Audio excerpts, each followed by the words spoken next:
So thank you for joining us on our question and answer panel with our experts here from the Alzheimer's Association. This is following up on our two of our spring conferences, our African American conference that Craig hosted in April, and our updates on dementia, where we had two great panels of experts and ran out of time. So we've pulled together those questions, and I've invited some of my colleagues to answer them for you. Stephanie Vonnegut is our family care specialist. Craig Wingate is our outreach marketing specialist.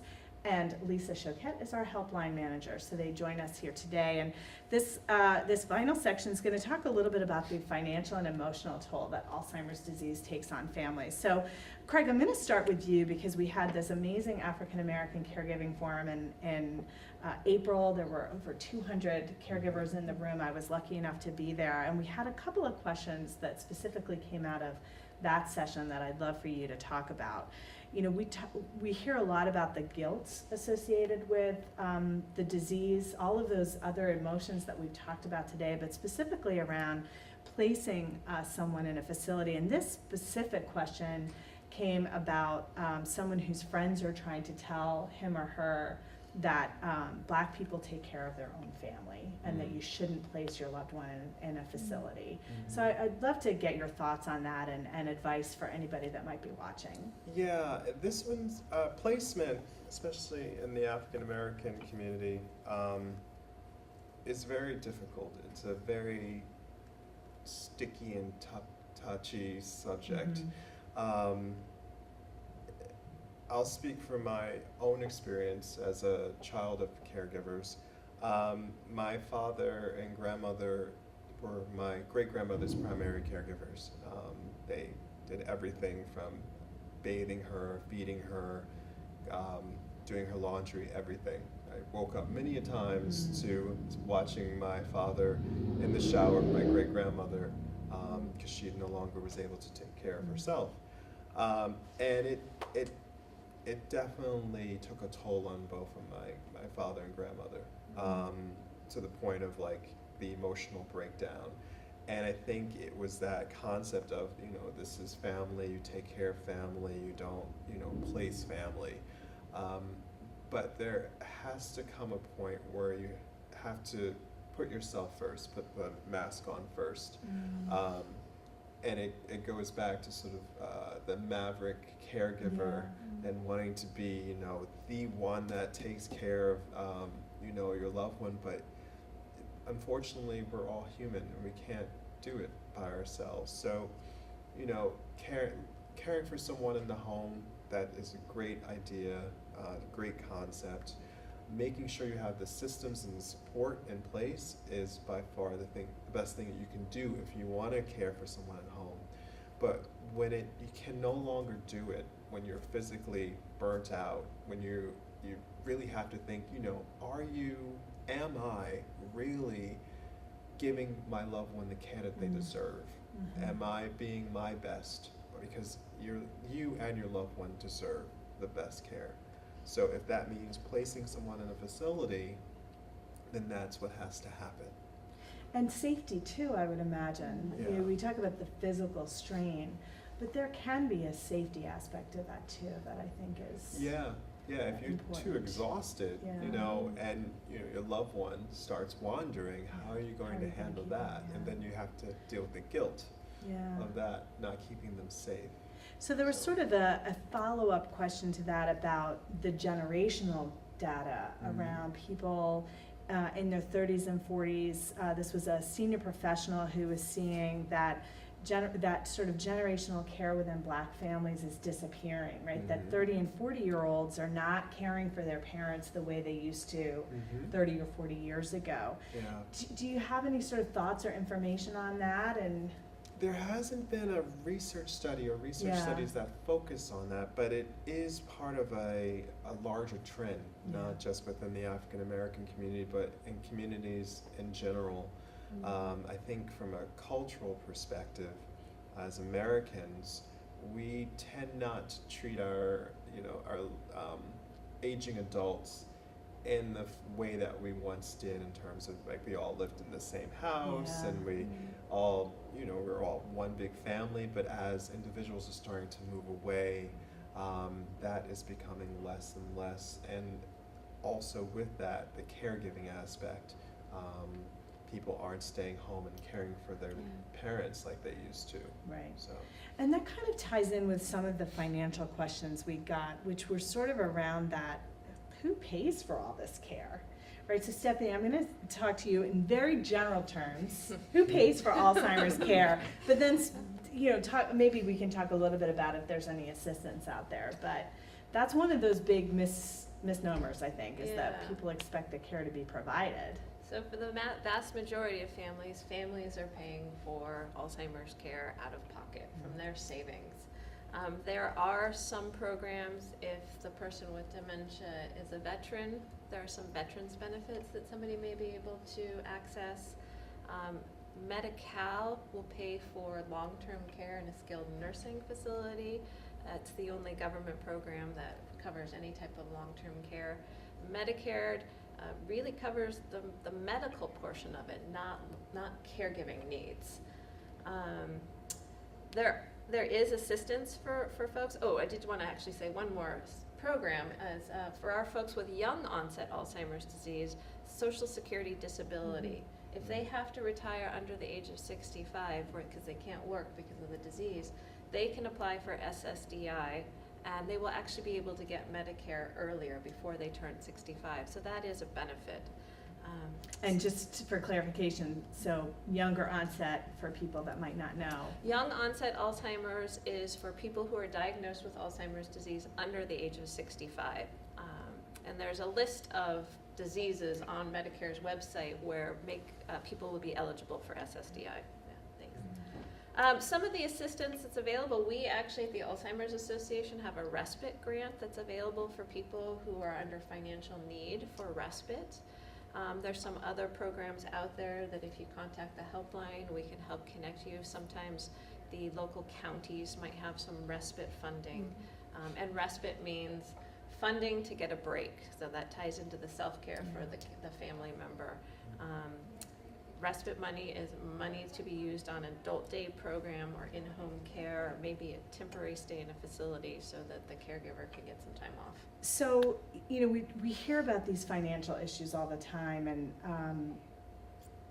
we also hear the stories, the call after call of the families that life savings are gone, either because of the cost of care, and we know how much that is, but there's also the fraud potential, right? For the people this is a vulnerable population. And Lisa, I wonder if you wouldn't mind talking a little bit about the sort of fraud and scam calls that you get. I'm sure that you get them all the time on the helpline.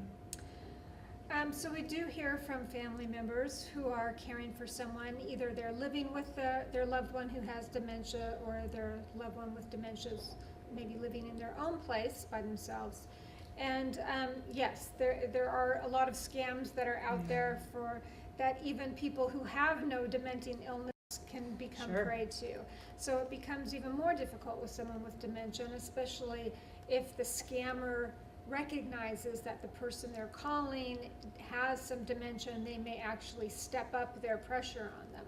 So, I mean, sometimes it can be some pretty drastic things that we recommend to families. It may be disconnecting the phone and getting a new phone number and only releasing that phone number to close family and friends.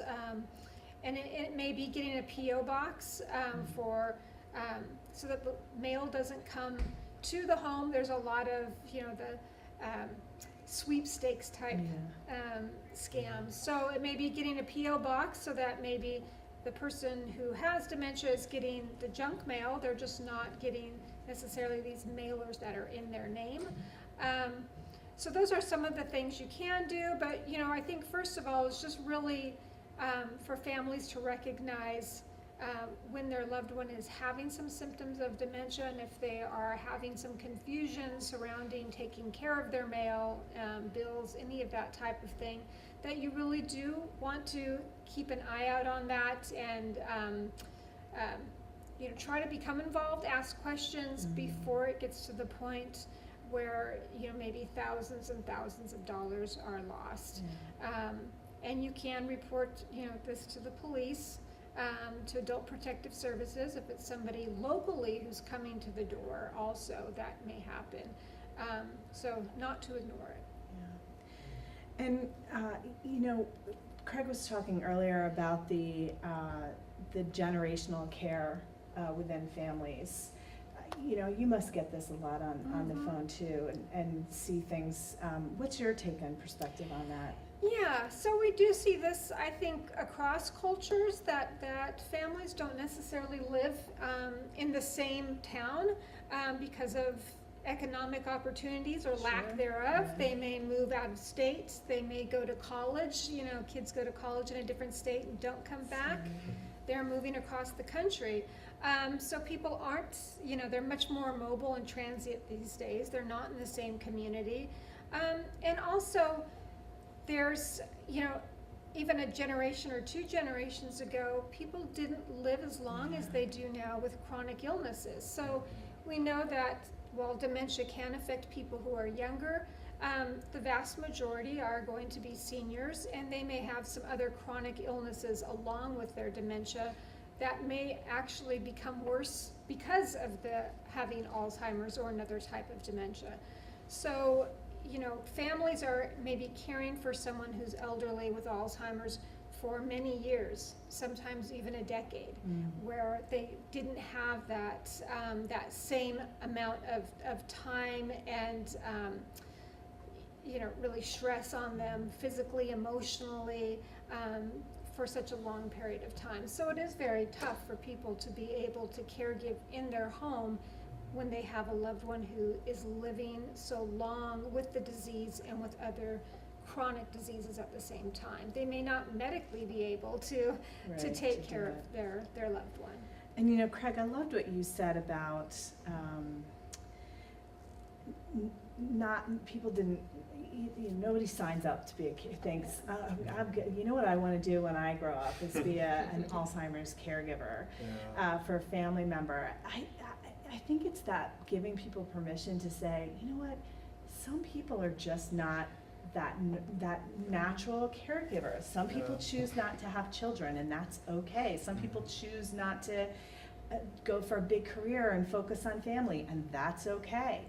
And it's almost like giving permission to say, it's okay to acknowledge that you may not be the better alternative, right? Yes, exactly. Yeah. And it's funny that you say that because this past year I was talking to a caregiver, and she was explaining like her situation, and one of the things that she shared was that her husband just is not a caregiver, and how she's accepted that, and she's just, you know, she's learned to move on, as opposed to sort of like, you know, you need to help me with Right. this.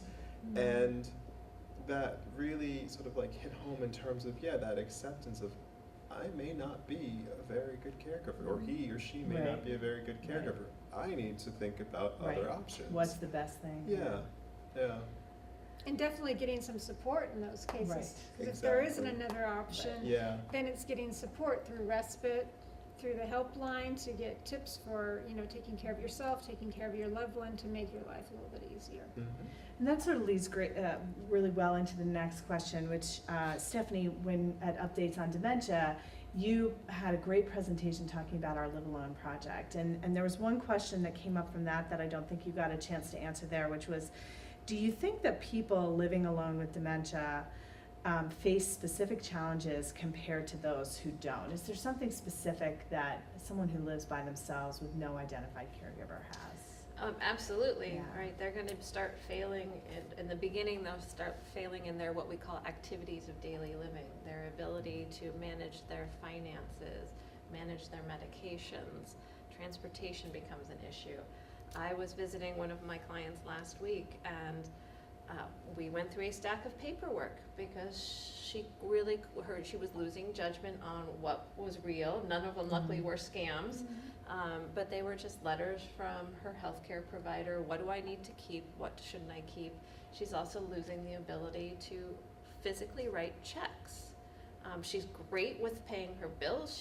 She's remembering rent has to be paid on the 3rd day of the month, but she really is confused on how do I actually write a check. And she's been relying so far. She has the carbon copy checks, so she had been going back to previous months and using that as a model. that's not working anymore either. So yeah, they don't have somebody else to kind of gently start taking these things over and helping them manage them, so they're at a much greater risk for safety issues. Well, this has been a great segment, and I'd love to just wrap it up, Lisa, and ask you to kind of give your final thought. If you had one piece of advice for people watching, what would it be? So I would say the biggest thing is to really follow up. Don't be afraid. Don't get paralyzed in thinking, what if, or this isn't happening. No, memory loss is normal.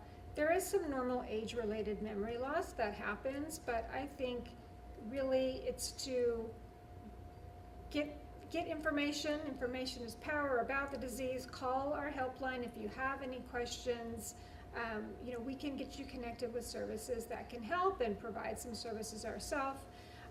So especially for folks who are in the early stage, or a family member who may notice that someone is having a harder time with memory loss or having a harder time in everyday activities, is to really call and get information, get a diagnosis, get some services in place. As we said, it's really important for families who are caring for someone to start taking care of themselves early, do the planning early. It makes life so much easier down the road through this caregiving journey that you're on.